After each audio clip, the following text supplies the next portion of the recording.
Since you guys love the one piece of lost media from every state, why not do a little spin-off to it? So instead, we're going to be talking about one piece of lost media from every continent. Sure, this video is way shorter than the other one because I won't be talking about 50 topics, but instead 7. The only thing I ask from you guys is to like the video after you guys finish it from beginning to end, and follow me on my other social media such as Instagram at @morebeforfun because I do keep you guys updated on videos over there. But enough blabbering, let's get straight into this video. Africa. Who Killed Captain Alex? Who Killed Captain Alex is a 2010 action film from Hollywood, directed and produced by Isaac Nabwana. It was promoted as Uganda's first action movie, and gained attention in 2017 for its unusual plot, low budget quality, and the addition of commentary from a video joker, a person who humorlessly narrates parts of the movie.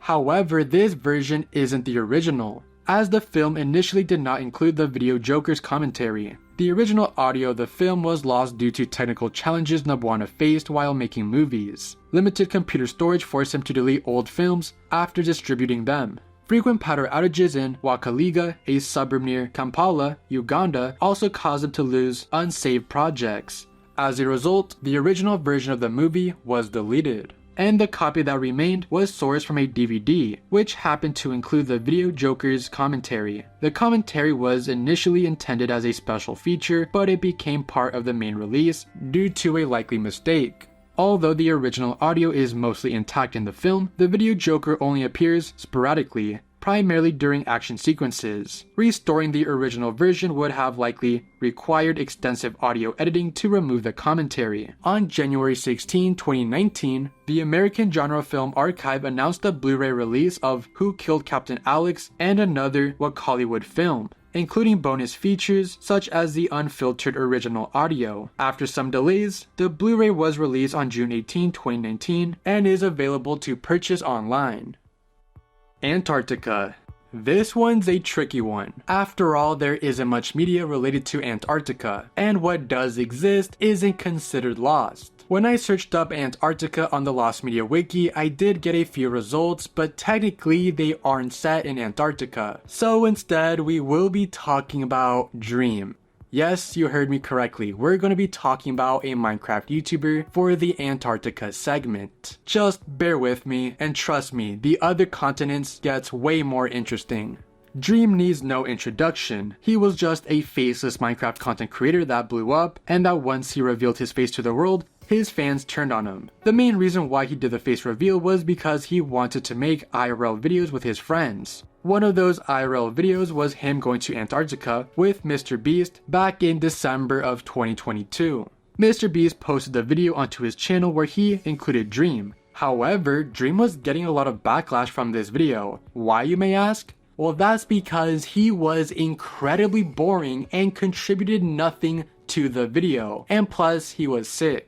I am so tired. I'm sick. Antarctica, not a good place to get sick. It is cold here. It's so cold that the screen on the camera just went black. Dream would also post an Antarctica video to his channel that featured Mr. Beast. As I mentioned, he got a lot of backlash from how boring he was that Dream himself deleted the video from his channel, making his video a piece of lost media which was made in Antarctica. Considering that this is a recent piece of lost media, it wasn't that hard to find. After all, the Wayback Machine does exist, and plus, millions of people have watched that video before it got deleted, so archiving it wasn't really that hard. If you really want to watch it, re-uploads already exist on YouTube. Asia. Jeff the Killer. Jeff the Killer is a creepypasta character known for his distinctive appearance, a noseless pale face with no eyelids and dark rings around his eyes. The character gained popularity through an image often used as an internet screamer, which eventually became widely associated with the creepypasta. The image is believed to be a composite of a real, unedited face that once existed online, though its origin remains unknown. Two early versions of the image exist. The first version has different eyes and a less distorted smile than the second, more famous version. Both versions were widely circulated on Japanese image boards in the mid-2000s before gaining broader attention through a Newsground user named Killer Jeff. The first appearance of the early version of the image was on July 24, 2005. posted anonymously on the Japanese media sharing site fileman.n1e.jp with the caption, "The Fear of Summer Nights," and a description suggesting the face belonged to a celebrity before plastic surgery. The image soon appeared on other Japanese image boards and forums, including gazo05.chbox.jp, gamushara.net, and 2channel, where it was mainly used to scare people. The first known repost of the image on a non-Japanese site occurred on October 23, 2005 on speedguide.net under the file name prettyface.jpg, which aligned with a post on Gamushara. The first person who posted it confirmed that it was an early Jeff the Killer image and even blogged about his experience. However, there are no known reposts of this version on Western sites from that period. The second, more known version of the image, which became central to the Jeff the Killer creepypasta, first appeared on the Japanese media sharing site paya.cc on November 16, 2005. Posted by a user named Omega Volt. On 4chan, some users speculated that the image was a screenshot from a girl's video call on Stickum, a livestream site. The story claimed the girl, who was unattractive and autistic, and had her image manipulated on 4chan's random b-board. Participants in the thread progressively altered the image to make it more disturbing. The original poster, allegedly the girl herself, complained about the edits and eventually left the forum. Another rumor claimed that a second image of the girl standing next to a family member in a sweatshirt was posted on her Stickman page or shared privately. This rumor was first noticed on 4chan's paranormal board X. However, a user named Mr. Mulholland, who had posted an earlier image on paya.cc, claimed it came from a Japanese video of a middle-aged woman, casting doubt on the Stickm theory since Japan's Stickm site didn't launch until 2006. The image gained further exposure in November 2007 through a YouTube video titled NNN, where the Jeff the Killer photo appeared at the 4-minute 11-second mark. In August 2008, the image resurfaced on Newsground, where a user named Killer Jeff claimed it was a photo of himself. Later that year, Killer Jeff uploaded a creepypasta video based on the character, which accumulated over 700,000 views before getting removed due to copyright issues. In 2011, a story by Killer Jeff's brother, Gamerfuel TV, was submitted to the creepypasta wiki.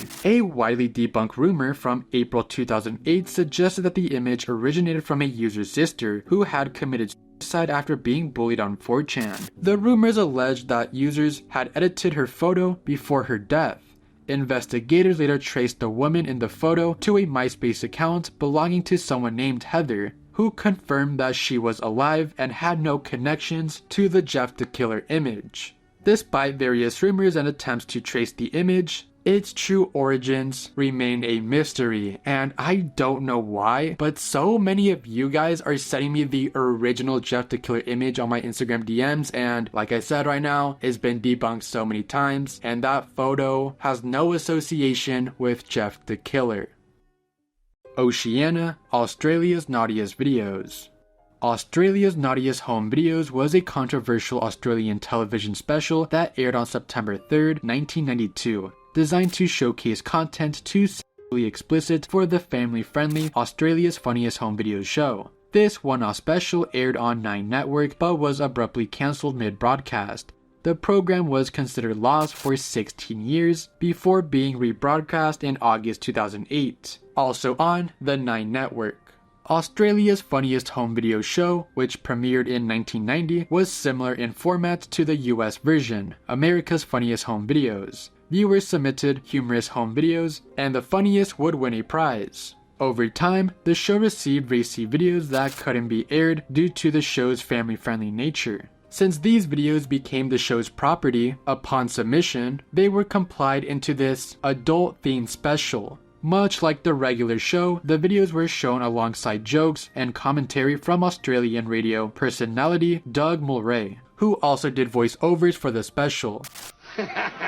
Possibly, if things are on the grim side, you're going to need one of these. Right, now, getting them all there will involve one of these. The clips featured in Australia's Naughtiest Home Videos included content such as animal genitals, humorous sexual acts involving humans or animals, nudity, and situations that relied on dry humor. Examples included a child grabbing kangaroo balls, a man lifting weights with his balls, a man's head squeezed between a dancer's large breasts, an elderly woman retrieving an envelope from a stripper's underwear with her dentures, people running into water with toilet paper on fire that's in between their butt crack, and a couple doing very explicit activities at a public park.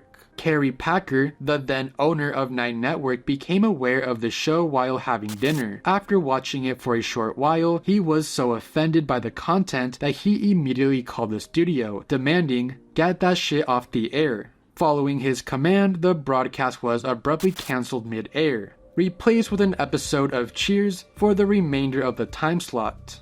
Viewers in Melbourne and Brisbane saw Cheers after a commercial break, while in Western Australia, the show didn't air at all, with Cheers replacing it immediately. Despite the special's high ratings, many viewers were confused and frustrated by its sudden cancellation, flooding 9 Network with complaints. 16 years later, just 1 week before the anniversary of the original broadcast, 9 Network re-aired the special in the same 8:30 p.m. time slot. This 2008 version, however, had some content removed due to shifting broadcast standards, including jokes made by Moray about childhood obesity and someone's Indian accent. The special was promoted as the show Kerry Packer didn't want you to see, and featured additional commentary by Bert Newton. As a tribute to the original broadcast, 36 minutes into the re-airing, the network recreated the 1992 technical difficulties, briefly switching to the opening credits of Cheers before returning to the special's remaining content, which is a pretty nice touch, I'm not gonna lie. Australia's Naughtiest Home Videos is often recognized for being one of the fastest cancelled shows in history, with only about 60% of the program airing before it was pulled off air.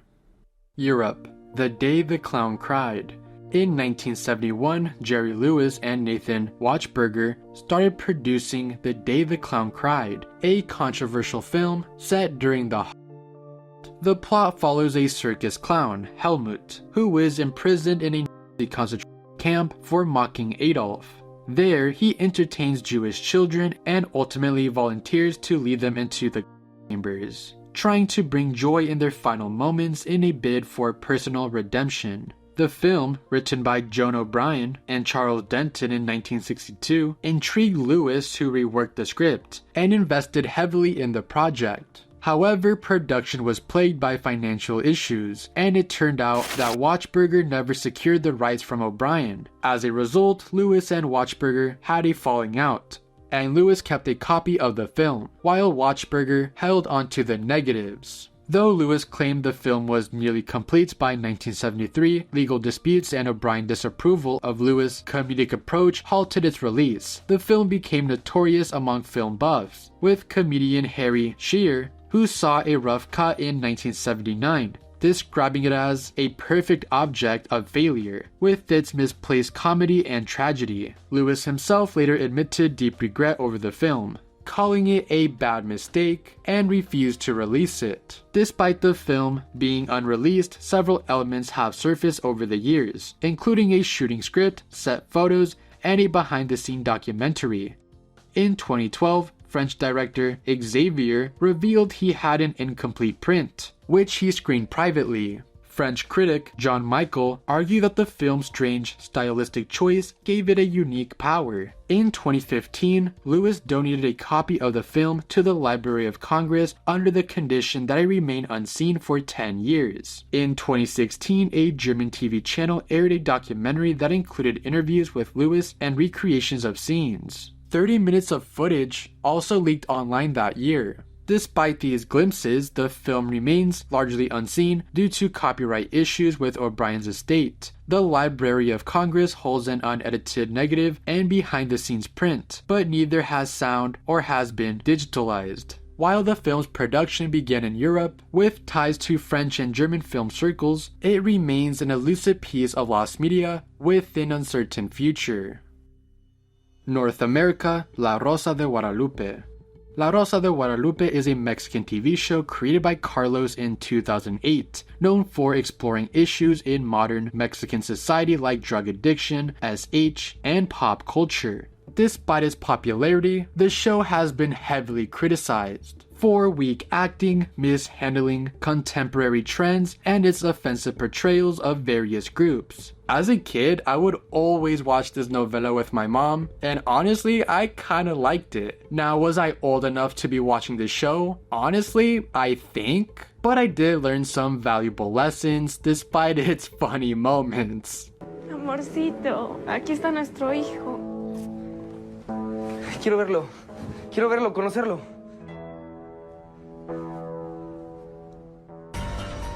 ¿Qué? ¿Es negro? ¿Mi hijo es negro? ¿Negro?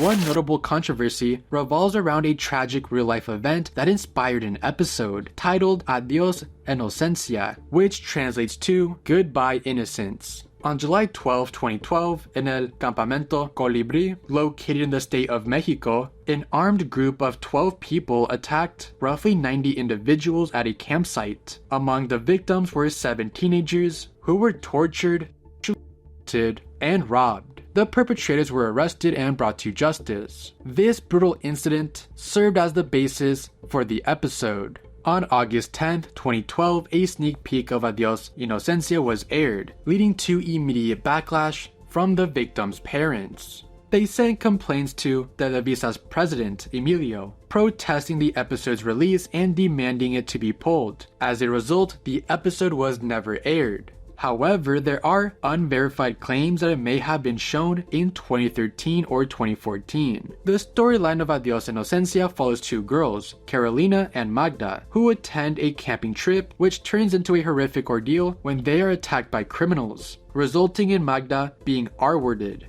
The narrative jumps ahead 4 years, showing Carolina, who is filled with bitterness and hatred. Upon discovering the she plans to exact revenge by torturing and killing him, with only a miracle having the potential to stop her. Currently, the episode status is unknown. Apart from the sneak peek, there is no confirmed public record of the episode, and it's uncertain if Televisa still holds a copy of it or if it was destroyed. Given the controversy surrounding it, it is unlikely for a release anytime soon. Now, I do have a very bad memory, but I do have a feeling that I've seen this episode, but I can't confirm because there was like a few episodes related to like harassment, and yeah, there's just like way too many. I'm probably misremembering and thinking of a different episode.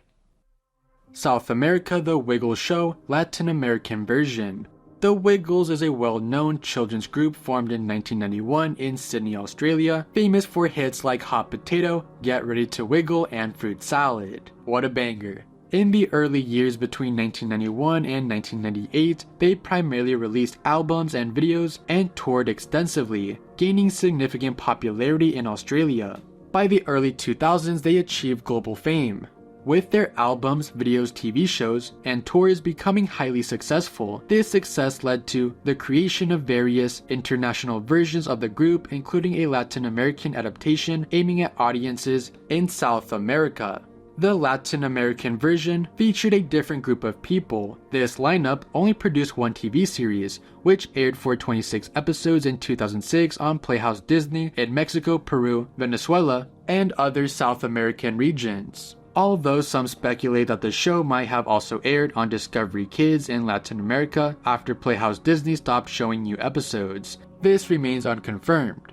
By the end of 2006, this version of The Wiggles was discontinued in favor of dubbing the original Australian series for South American markets, and the Latin American show quickly faded into obscurity. For years, it was believed that 2 specials were filmed for this version of the group, based on a couple of photos and a video that appeared to be from one of the specials. There were also several songs that allegedly came from these specials and aired in the series. However, the supposed footage from this particular episode turned out to be a hoax, and the photos rumored to be from Despierta Katie were confirmed by Francisco Madrid to be just part of a photo shoot for the series, not actual content from the supposed special. This Latin American version of the Wiggles and its TV show remained largely unknown outside South America for some time. It wasn't until the release of the documentary 15 Years of Wiggly Fun in August 2006, just before the lineup was discontinued, that footage featuring this version of the group was shown.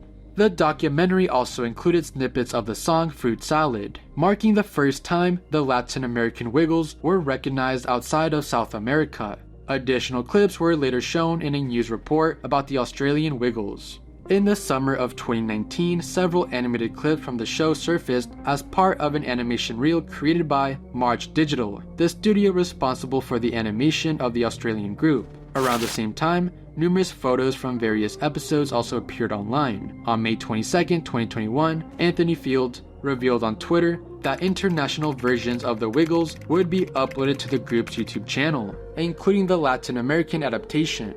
On June 7, 2021, Francisco Madrid and Zoe announced that the Latin American series would begin airing on YouTube starting June 11, 2021. The first episode was uploaded on that date, and subsequent episodes were released bi-weekly over the next year, with a few exceptions, such as the weeks of September 3rd, September 10th, and October 8th due to other projects. Additionally, 3 episodes were released through the Cartoon Channel streaming service on November 24th, 2021. The final episode of the Latin American series was uploaded on July 8th, 2022, officially making the entire series found media. Thank you guys for watching this video till the end. If you are new here, consider subscribing and liking the video because it does help out the channel a lot. Check me out on my other social media platforms at Morbid4Fun on literally every social media platform. Thank you for watching and I'll see you guys in my next video. See you guys.